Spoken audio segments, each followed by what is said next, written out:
검찰이 생기는 총장님이 결단하시고 이 수사에 이렇게 주체가 되셨기 때문에 사냥과 같은 수사가 시작되는 거거든요. 검찰총장은 문제가 없다는 입장입니다. 안녕하십니까. 진실의 창 정치창고입니다. 하나의 사건, 두 개의 얼굴. 검찰의 칼날은 왜 유독 한 가족에게만 이토록 가혹했습니까? 먼지떨이시 표적 수사, 공소권 남용이라는 비판이 끊이지 않는 조국 전 장관 사건. 그 추악한 진실의 민낯을 오늘 정치창고가 다시 한번 파헤칩니다.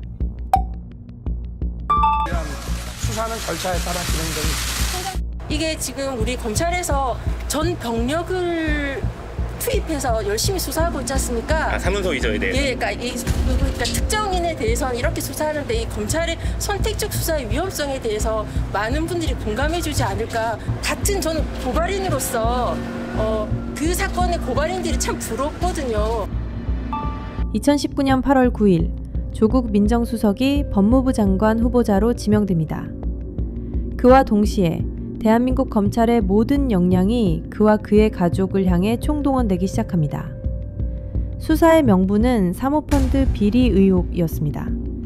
그러나 정작 국회 청문회가 진행되던 9월 6일 밤 검찰이 정경심 교수를 기소한 혐의는 동양대 표창장 위조였습니다.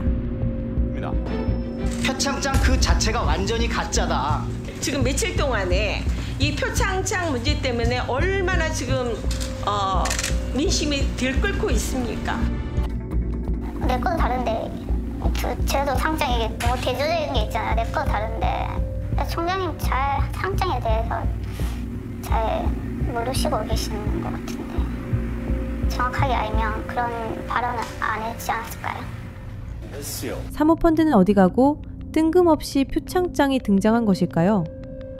이 모든 의혹의 중심에는 한 남자, 최성해 동양대 전 총장이 있습니다. 검찰은 기소 이틀 전인 9월 4일 참고인 신분으로 최성해를 부릅니다. 그리고 그의 입에서 나온 표창장을 준 적이 없다는 진술은 조국 가족을 올가매는 결정적 증거가 됩니다.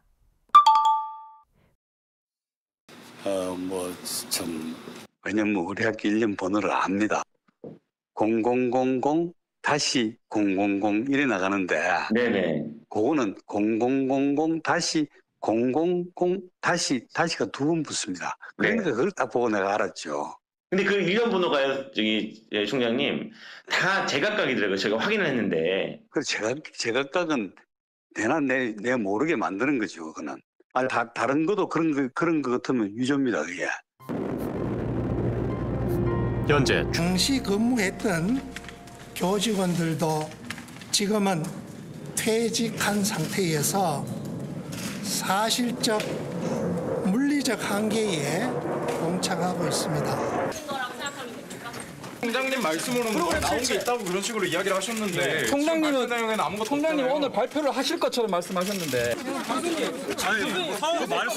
대답을 회피하는 동양대 관계자와 기자들 사이에 난데없는 추격전까지 벌어졌습니다. 야, 이 학교 밖으로 나가겠다 이러다가 이야기를 해주세요. 뭘 조사를 했는지 지금까지 나온 게 뭔지 뭘 조사하고 있는지 얘기를 해달라고요. 주도 정말 어이가 없어서. 왜 어이가 없어요? 아니 사실 그렇게 나간 상장이랑 수료증 너무 많은데 근데 1년 번호도 그렇게 제각각인가요, 그럼? 제각각이죠. 사실 그 당시에 나갔던 상장, 수료증, 표창장 받은 친구들 거 몇 건만 사실 모아도 1년 번호는 기재하지 않아도 사실은 크게 그 당시에는 문제될 게 없었기 때문에 자체 번호로 만들어서 나간 게 많죠. 사이가 좋았었고. 조교였던 그는 동양대학교에서 상장 업무 등 실무를 담당했습니다. 수료증 상장 같은 것도 학과에서 조교나 직원이 임의로 본인들이 내용을 넣어서 만들기 때문에 그 내용은 얼마든지 다를 수 있고 그 안에 양식도 다를 수 있다라고 생각을 했거든요. 그때는 업무 편의상 빨리빨리 막 나가야 되고 수료증이나 이런 것들 기다리는 사람들이 있으니까 빨리 내보내야 되니까 그 일일이 하나하나 대장에 다 기록하지 않았죠. 표창장이든 수료증이든. 네네. 따로 장부가 있다고 막 그렇게 하는데 네. 실제로 장부를 쓴 적이 없거든요. 그냥 그 조교들이 그 엑셀 파일에다가 그냥 정리만 했거든요. 몇 번 상장, 몇 번 특별히 관리하던 뭐 장부나 뭐 이런 건 없었어요. 이렇게 길게 저희도 길을 안 하죠. 그러니까 2012년 서류가 남아있지 않다. 또 이따 보여주면 되는 거고. 이거 신문에서 소원 안 해야 된다. 일단 그 말씀하신 것도 사실이요. 제가 부총장님 뭐 뵙기도 뵀었는데 일단 뭐 거기에 대해서 말씀 안 하시니까. 이미 오후 무렵부터 청문회 곳곳에서 묘한 분위기가 감지되었습니다. 여상규 법사위원장이 굉장히 좀 특이한 말씀을 하시죠. 처와 자녀 등 온 가족이 검찰 수사를 받고 있단 말이에요. 앞으로 구속될지도 몰라요. 이 가정이 무너지고 있습니다. 그런데 장관이 무슨 의미가 있죠? 예? 그런데도 그 결정을 못해요? 당신의 처가 조국 당시 법무부 장관 후보자의 부인이 기소가 된다면 또 구속될 수도 있는데 같이 중개를 했던 변호사도 노영희 변호사도 굉장히 이례적이다. 저 발언은 특히 위원장의 저 발언은 굉장히 이례적이다. 저게 청문회에서 저런 발언이 어떻게 나오지? 그것도 중립을 지켜야 할 위원장이 이게 기소가 될 것 같다라는 어떤 메시지를 받은 것 같은 느낌이 벌써 제 기억에는 오후 4시부터 나온 거죠. 검찰이 특정 기자들한테 우리가 11시쯤에 법원에 보낼 거다. 하지만 발표는 12시 이후에 할 테니까 그렇게 알고 아침자를 준비해라. 이렇게 팁을 줬어요. 검찰과 보수당과 언론의 3자 커넥션이 작동한 그 시간이었던 것 같아요. 8시부터 12시 사이에. 이게 청문회가 필요한지 싶어요. 만약에 부인이 기소가 된다면 법무장관을 수행할 수 있겠습니까? 배우자를 소환해서 조사하지 않더라도 아마 일단 위조 행위가 공소시효 만료가 오늘 밤 12시이기 때문에 검찰은 기소할 가능성이 저는 매우 높다고 봅니다. 부인이 기소가 되면 후보를 사퇴하겠느냐라는 질문에 그런 가정적인 조건으로 대답을 하기는 그렇다라는 그런 답변을 했습니다. 그래서 기소가 되는지 여부를 금방 이제 결정이 될 거, 1시간 내로 결정이 될 것 같으니까요.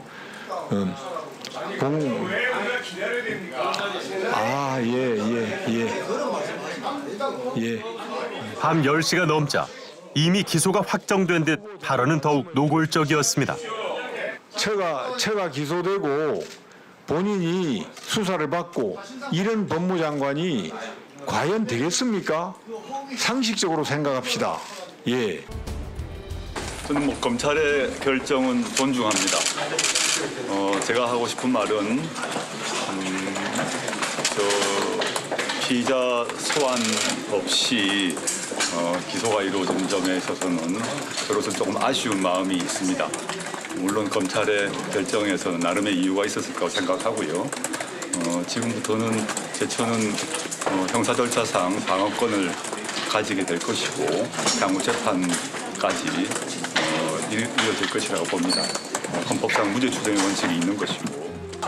하필 검찰은 왜 청문회 당일 밤 정경심 교수를 기소했던 것일까요? 이 수사의 끝은 아마 뭐 조국 장관 측이나 이런 분들도 좀 당연히 다 기소를 우리 검찰이 생기는 무조건 기소할 것 같다라는 게 특수수사의 현실이지 않습니까? 그러니까 이런 위험과 폭주를 갖다 많은 국민들이 보았으니까 이것이 결국은 검찰 개혁으로 이끄는 동력이 되지 않을까? 그렇게 저 생각하고 있습니다. 위기절명. 목숨이 위태로운 절박한 상황이었다는 자기 고백.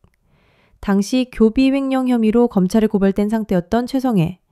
그는 대체 누구에게 무엇 때문에 위기절명의 압박을 느꼈던 것일까요? 더욱 충격적인 사실이 드러납니다. 최성해는 조사를 받기 전 이례적으로 수사 총책임자였던 송경호 3차장 검사를 만났다고 실토합니다. 사실대로만 이야기하면 된다. 피의 사실과 무관한 수사 책임자와의 사전 면담. 이것을 어떻게 단순한 격려로만 볼 수 있겠습니까? 자신의 비리는 눈 감아 줄 테니 조국을 잡을 총알을 달라는 검찰의 추악한 회유와 거래는 아니었는지 우리는 강력하게 물어야 합니다.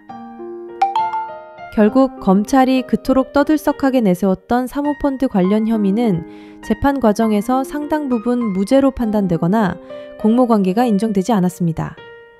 시작부터 명분이 없었던 수사, 표적을 정해놓고 없는 죄를 만들어내려 했던 검찰의 민낯이 드러난 것입니다. 한 가족의 삶을 송두리째 파괴한 검찰의 폭주, 이제는 바로잡아야 합니다. 지난 7월 법학 교수 34명은 이 사건은 명백한 표적 수사이자 공소권 남용이라며 대통령실에 사면을 요구하는 탄원서를 제출했습니다. 불교계와 천주교계 역시 한 목소리로 조국 전 대표의 사면을 요청하고 있습니다.